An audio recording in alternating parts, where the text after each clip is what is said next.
저는 여러분들의 기도 덕분에 지난 일주일간 브라질에서 남미 선교를 더 효과적으로 더 힘차게 하기 위해서 우리 총회 GAWPC 브라질 노회를 설립하고 또 총회 세계선교회 WMS 연차 총회를 이사님들과 함께 은혜 중에 마치고 상파울로, 리오데자네이로 그리고 이가수를 거쳐서 어제 잘 도착했습니다. 특별히 유명한 배우 안젤리나 졸리가 인권과 환경보호를 위해 상을 받으러 브라질을 가는데 갈 때 올 때 같은 비행기 타고 왔습니다. 중요한 것은 함께 간 우리 권사님들의 눈부신 활약으로 함께 사진도 찍었습니다. 할렐루야. 늑대와 춤이라는 영화가 있습니다. 댄스 위드 울브스라는 영화인데 이 원제는 아메리칸 인디언 추장이 주인공인 백인 군인에게 붙여준 별명에서 따온 이름임. 영화의 마지막 부분에 가면은 노을이 붉게 물던 저녁 총으로 무장한 군인들이 아메리칸 인디언 부락을 쳐들어왔습니다. 아메리칸 인디언들은 오랫동안 살던 거처를 버리고 멀리 산속으로 슬프게 피란의 길을 떠납니다. 그들이 가지고 있는 활과 창으로는 백인 군인들이 가지고 있는 총과 대포를 대항할 수 없는 노릇이고 수적으로도 적어서 하는 수 없이 산속으로 도망을 갑니다. 그런데 평소에 추장과 절친하게 지내오던 백인 군인 한 사람이 있었습니다. 헤어지는 장면에서 인디언 추장이 그에게 한마디 합니다. 세상을 살아가는 데는 여러 가지 방법이 있습니다. 그 중에 가장 좋은 방법은 사람답게 사는 것입니다. 배웠다고 하는 문명인 백인을 향한 미개인의 뜻깊은 충고입니다. 그렇습니다. 세상을 살아가는 데는 여러 가지 방법이 있습니다. 가장 좋은 방법은 사람답게 살아가는 것입니다. 예수를 믿는 그리스도인이라면 성도답게 살아가는 것이겠지요. 그러므로 우리는 하나님의 자녀답게 사는 자세가 중요합니다. 우리의 마음가짐이 중요합니다. 세상을 살아갈 때에 감사하느냐, 기쁘게 사느냐, 행복하게 살아가느냐 아니면은 그렇지 않느냐, 우리 마음에 달려 있습니다. 그것은 소유의 문제가 아닌 것입니다. 깨달음의 문제인 것입니다. 우리 마음이 어떤 상태에 있느냐 하는 것입니다. 사람이 살아가는데 항상 좋은 일만 있는 것이 아닙니다. 때로는 원치 않는 일도 많습니다. 남모르는 아픔, 고통, 고난, 여러 가지 시련을 겪으면서 낙심하며 좌절하며 살아갈 때도 있습니다. 그러므로 인간은 그 누구도 이 고난을 피해서 살아갈 수가 없습니다. 그렇다고 누가 대신해서 나의 고난을 대신 살아줄 사람도 없습니다. 그러나 고난은 분명히 힘든 것이지만은 우리가 고난의 아픔을 잘 이겨내면은 하나님의 놀라운 은혜와 복을 받을 줄로 믿습니다. 그래서 어떤 설교가는 고난을 일컬어서 변장하고 찾아오는 하나님의 축복이라고 했습니다. 왜 그렇습니까? 사람은 고난을 받을 때에 많은 생각을 합니다. 고난을 받으면 우리의 마음이 욕심이 없어지고 깨끗해집니다. 주님의 음성, 영음도 들을 수가 있습니다. 대낮에는 개가 짖는 소리가 잘 들리지 않지만 한밤중 캄캄할 때에는 개 짖는 소리가 아주 잘 들을 수 있습니다. 우리의 눈동자도 검은 눈동자, 흰 눈동자로 구성되어 있습니다. 그런데 사문을 바라보고 식별하는 것은 검은 눈동자이지 흰 눈동자가 아닙니다. 왜 그럴까? 생물학자에 따르면 과학적으로 답을 얻을 수 있겠습니다만은 유대인의 탈무드에서는 너의 현실이 눈동자같이 캄캄하다 할지라도 낙심하지 말아라. 오히려 그 어둠을 통해서 밝은 미래를 바라볼 수 있느니라. 세상을 바라보는 것은 검은 눈동자라는 것입니다. 그렇습니다. 인생을 살아가노라면 남녀노소 빈부 귀천을 막론하고 고난이 있기 마련입니다. 개인적도 그렇고 가정적으로도 그렇고 직장과 사업, 인생이 머무는 곳에는 언제든지 고난이 있을 수 있습니다. 육체적 고난도 있을 수 있고 정신적 고난도 있을 수 있고 경제적 고난도 있을 수 있습니다. 예수님께서도 이 땅에 오실 때에 고난을 많이 당했습니다. 어린 시절 목수로 공생의 기간에는 십자가에서 육체적 정신적으로 많은 고통과 고난을 당하셨습니다. 그러나 그 고난과 고통을 다 이겨내시고 마지막에는 결국에 승리하셨습니다.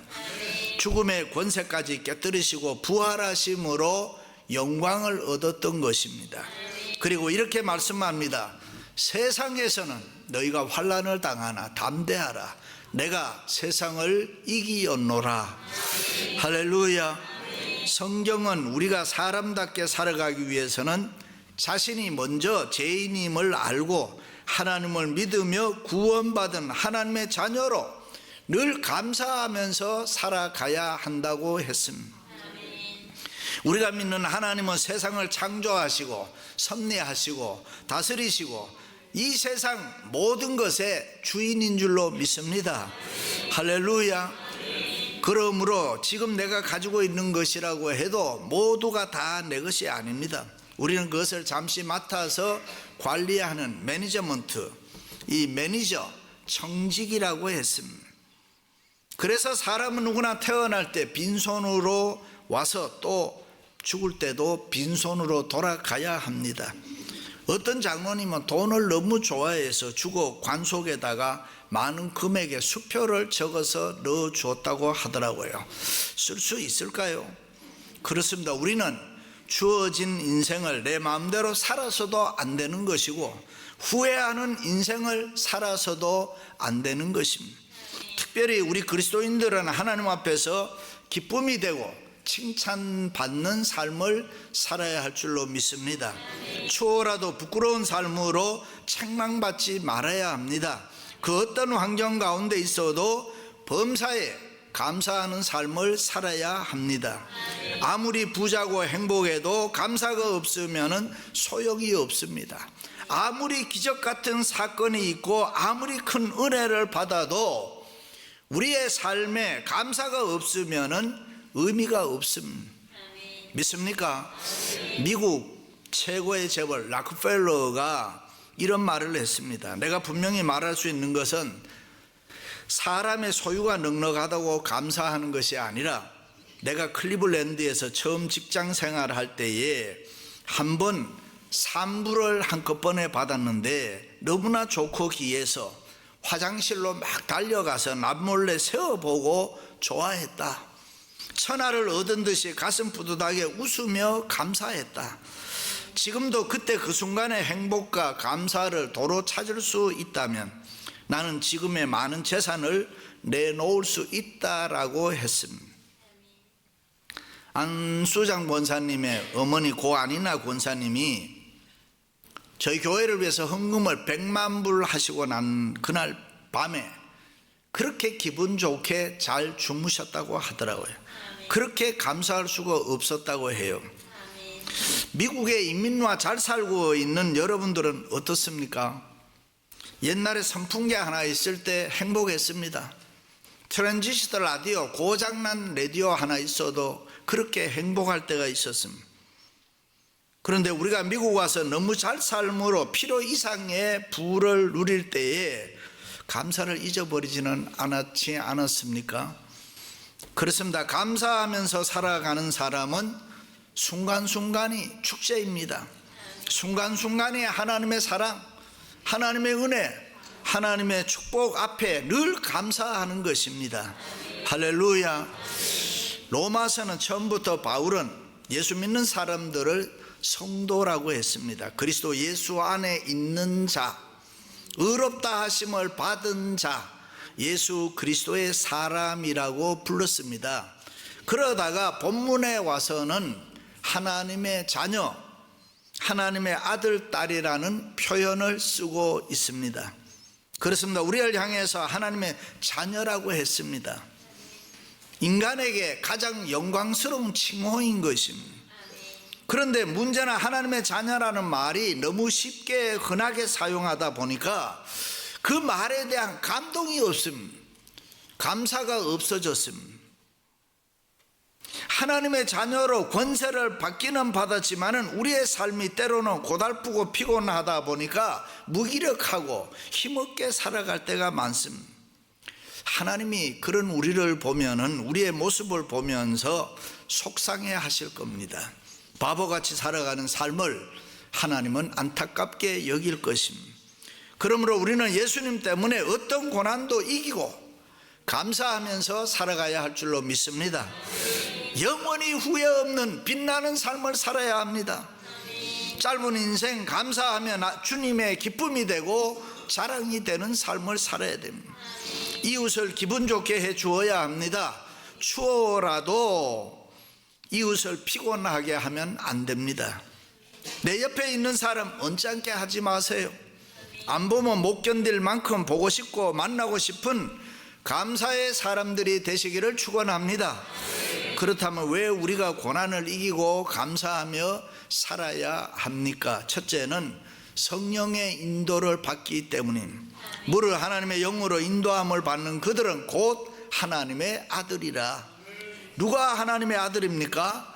하나님의 영, 성령의 인도를 받는 사람이 하나님의 아들, 딸, 자녀들입니다. 하나님의 자녀가 된 우리들은 성령의 인도를 받는 줄로 믿습니다. 누구든지 성령의 인도 없이 예수님을 주님이라고 시인할 수도 없습니다. 우리가 예수님을 영접하고 믿게 된 것도, 그리고 우리가 오늘 이렇게 교회에 나와서 예배할 수 있는 것도 성령의 인도하심이 있기 때문인 줄로 믿습니다. 우리가 기도할 때 마지막에 예수님의 이름으로 기도합니다. 그렇게 하지 않습니까? 그것은 기도에 대한 응답의 확신이 있기 때문에 그렇게 고백하는 것입니다. 그 고백은 우리 마음속에 성령님이 거하신다는 증거인 것입니다. 그렇습니다. 오늘 또 성령님은 우리의 인생길에 함께 하시며 우리의 가는 길을 인도해 주시는 줄로 믿습니다. 혹시 너 낳은 어미는 너를 잊을지라도 나는 너를 잊지 않겠다. 믿으시면 아멘. 우리가 천국 가는 그날까지 성령님은 우리를 잊어버리지 않으시고 강하게 붙드시고 인도해 주실 줄로 믿습니다. 그렇습니다. 우리는 하나님께서 택하시고 예수님께서 십자가에 피 흘려서 사신 하나님의 자녀들인데 왜 성령님께서 잊으시겠습니까? 성령님은 어떤 일이 있어도 포기하지 않습니다. 어떤 일이 있어도 원수마귀 사탄에게 빼앗기지 않습니다. 어떤 일이 있어도 우리와 함께 해주시고 우리를 인도해 주실 것입니다. 그러므로 우리는 구원받은 하나님의 자녀이기 때문에 늘 이 세상을 감사하면서 기뻐하며 살아가야 합니다. 성령님께서는 우리가 이 세상 살아갈 때에 우리 옆에서 우리를 호위해 주신다고 했습니다. 이 얼마나 영광스럽고 감격스러운 일입니까? 그런데 여기 중요한 문제가 하나 있습니다. 그것은 다름이 아니라 성령님이 나를 인도해 주시는데 내가 그 성령님의 인도하심에 순종하며 살아가느냐? 그렇지 않으면 성령님의 인도를 거역하고 내 육신의 소욕을 쫓으며 살아가느냐 하는 것입니다. 사도 바울은 이 문제 때문에 많이 고민하고 갈등했습니다. 우리의 영은 하나님의 뜻을 쫓으려고 하는데 육은 세상을 쫓으려고 했습니다.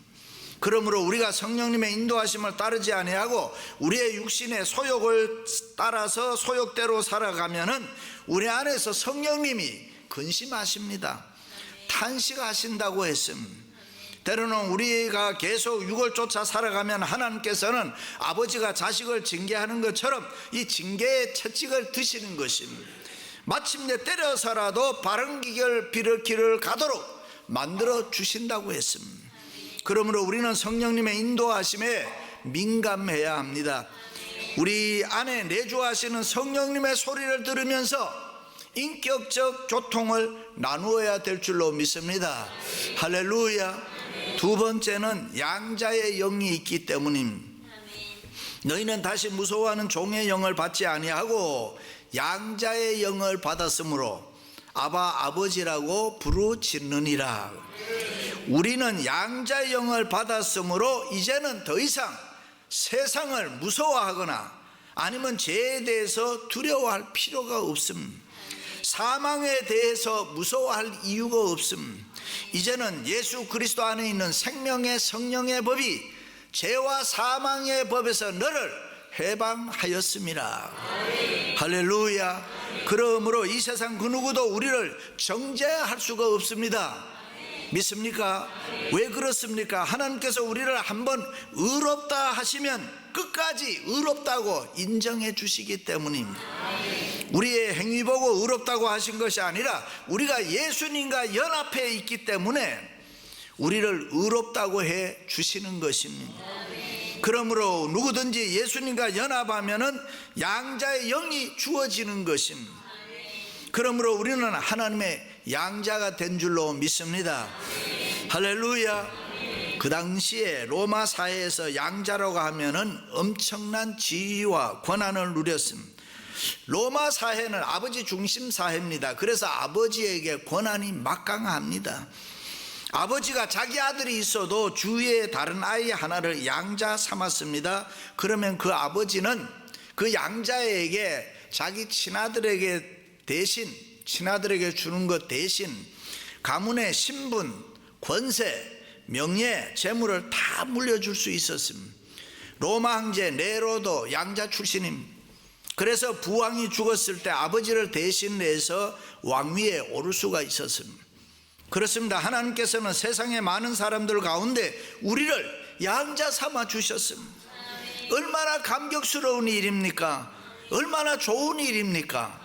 이민 와서 사는 우리들 공부하고 돈 하는데 양자의 영을 받은 우리들은 좀 더 넓은 사랑의 마음으로 이 세상을 이해하며 살아가야 합니다. 돈 못 벌어 오는 남편 이해하고, 공부하기 싫어하는 아이들 이해하고, 말썽꾸러기 아이들 더 사랑하고, 천국 가는데 지장 없으면 맘대로 해라. 상대가 들으면 감사할 수 있는 그런 얘기를 많이 주고받아야 합니다. 어떤 목사님이 목회는 안 되고 아들이 하나 있는데 공부는 안 하고 너무 속이 상해서 한 번은 그 아들을 붙잡고, 야, 천국 가는데 지장 없으면 네 맘대로 살아라. 그리고 엉엉 붙들고 울었다는 거예요. 그 이후에 아들이 공부를 너무 잘하더라는 거예요. 이상해서 물었습니다. 너 요즘 어떻게 해서 그렇게 공부를 잘하느냐? 예, 내가 아빠 믿고는 못 살 것 같아서 그렇습니다. 아들 보고 이해하고 아들 보고 감사하면은 기적이 일어납니다. 양자의 영을 받았으므로 아바, 아버지라고 부르짖느니라. 여기 아바라는 말은 영어로는 파파, 데디라는 말입니다. 아빠라는 뜻입니다. 자녀가 아빠라고 할 때 사랑이 있고 친근감이 있고 따스함이 있는 것입니다. 그렇습니다. 양자의 영을 받은 우리는 언제나 감사하며 아빠라고 부르며 은혜의 보좌 앞에 담대히 나아가야 합니다. 그것은 양자의 특권이기 때문입니다. 일찍이 시편 기자는 하나님이 이르시되 그가 나를 사랑한즉 내가 그를 건지리라. 그가 내 이름을 안즉 내가 그를 높이리라. 그가 내게 간구하리니 내가 그에게 응답하리라. 할렐루야. 세 번째는 하나님의 후사이기 때문입니다. 자녀이면 또한 후사, 곧 하나님의 후사요 그리스도와 함께 한 후사니, 우리는 하나님의 자녀일 뿐만 아니라 하나님의 후사라고 했습니다. 후사가 무슨 말입니까? 상속자라는 말입니다. 그렇습니다. 우리는 이 세상의 주인이신 하나님의 상속자입니다. 그래서 세상의 모든 것이 다 우리의 것입니다. 믿으시면 아멘. 생각만 해도 얼마나 감격스럽습니까? 우리가 하나님의 후사, 상속자이기에 천군 천사도 부린단 말이죠. 하나님께서는 천사로 하여금 우리를 섬기게 해준. 왜 그렇게 했습니까? 예수님으로 말미암아 후사가 되었기 때문에. 그래서 바울은 예수님과 함께 한 후사이기 때문에 우리는 이 세상을 살아갈 때에 예수님을 절대로 잊어버리면 안 된다 그랬습니다. 우리가 예수님 때문에 후사가 되었으니 예수님이 누리는 영광도 장차 우리도 누리게 될 것입니다. 얼마나 영광스러운 일입니까? 그런데 영광만이 아니라 오늘 말씀을 보니 고난도 받아야 한다 그랬습니다. 그것은 쓸데없는 죗값으로 받는 고난이 아니고 하나님이 영광스러운 후사의 자격을 가지도록 받는 훈련입니다. 하나님께서는 수많은 고난을 통해서 우리를 훈련시키는 것입니다. 더 건강한 하나님의 자녀가 되기 위해서 그렇게 하는 것입니다. 그런데 세상 사람들은 누구나 영광받기는 원하는데 고난받기는 원치 않습니다. 영광받을 때는 예수님 안에 있다가 고난받을 때는 예수님 밖으로 도망을 갑니다. 영광받을 때는 교회 안에 있다가 고난을 받으면 교회 밖으로 도망갑니다. 그런데 예수님과 연합된 사랑하는 사람은 그 누구도 도망갈 수 없고 예수님과 함께 살아야 할 줄로 믿습니다. 그러므로 우리는 고난을 각오하면서 현실을 받아들이며 늘 감사하며 살아야 돼요. 생각하건대 현재의 고난은 장차 우리에게 나타날 영광과 좋게 비교할 수 없도다. 할렐루야. 그렇습니다. 우리가 고난을 받을 때 하나님을 찾는 것이 중요합니다. 우리가 힘들고 어려움이 있을 때에 하나님을 찾으면은 하나님은 우리를 도와주시고 우리로 하여금 이기게 해 주십니다. 모든 고난에서 우리를 유익하게 합니다. 복되게 합니다. 은혜로 충만하게 할 줄로 믿습니다. 할렐루야. 골프 치시는 분들이 잘 알겠습니다. 골프공은 원래 겉이 매끄러웠지만은, 그런데 나중에 안 사실이지만 매끄러운 것보다는 홈을 파서 굴곡이 생긴 공이 더 멀리 갈 수 있다는 거 알았습니다. 그래서 굴곡을 만들었습니다. 저는 그것을 딤플이라 그래요. 보조개라 그래요. 한 400개가 굴곡이 나 있습니다. 그렇습니다. 우리의 인생길에는 거친 굴곡이 있을 때에 감사해야 돼요. 더 위대한 축복을 받기 위하기 때문입니다. 어떤 지혜로운 충신이 왕의 친서를 가지고 상대방 나라에 가서 그 나라 임금에게 이런 말을 했습니다. 폐하는 보름달입니다. 우리 임금은 초생달입니다.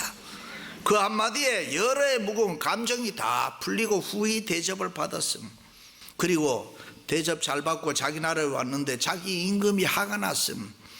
그대가 이런 말을 한 게 사실인가? 예, 폐하, 그것은 오해입니다. 그 말은 사실인데 보름달은 끝이라는 말이고 초생달은 이제 떠오르는 달입니다. 이 말 한마디가 또 왕의 기분을 확 바꾸어 놓았습니다. 우리 교회도 그런 지혜로운 성도들이 많기를 바랍니다. 우리는 무엇이든지 긍정적으로 봐야 되고 무엇이든지 잘하는 훈련해야 됩니다. 할렐루야. 일찍이 바울은 유대인에게나 헬라인에게나 하나님의 교회나 거치는 자가 되지 말고 나와 같이 모든 일에 모든 사람을 기쁘게 하여 자기 유익을 구하지 아니하고 많은 사람의 유익을 구하여 그들로 하여금 구원을 받게 하라.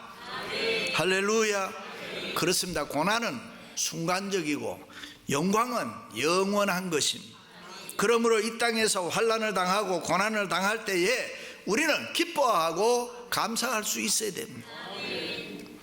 어떤 회사 사장님이 잔디를 깎다가 기계가 고장났습니다. 들여다보다가 갑자기 돌아가는 바람에 손가락 3개가 잘려버렸습니다. 문병을 온 회사 중력이 기도를 하는데 여러 번 데스굿 사장님이 기분이 나빴습니다. 당장 해고시킵니다. 6개월 뒤에 사장님이 다른 중력과 함께 아프리카에 여행을 갔습니다. 원주민들에게 붙잡혔습니다. 붙잡혀서 손가락 내보라고 해서 손을 내밀었더니 추장이 손가락 없는 사람은 안 먹는다. 그때에 이 사장 머릿속에 지나가는 생각이 있었는데 데스굿 그 신앙 좋은 중력을 다시 복직시켰습니다. 정말 데스굿 아닙니까? 우리가 당하는 환난, 고통, 고난은 우리에게 장차 나타날 하나님의 영광에 대한 가장 분명한 소망입니다. 믿으시면 아멘. 사도 바울에게는 이런 감사가 있었기에 일생 독신으로 살면서 하나님께 헌신하고 충성했습니다.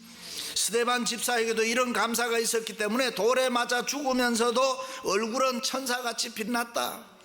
세리 삭개오에게도 이런 감사가 있어서 자기 재산을 팔아서 가난한 자들에게 주었습니다.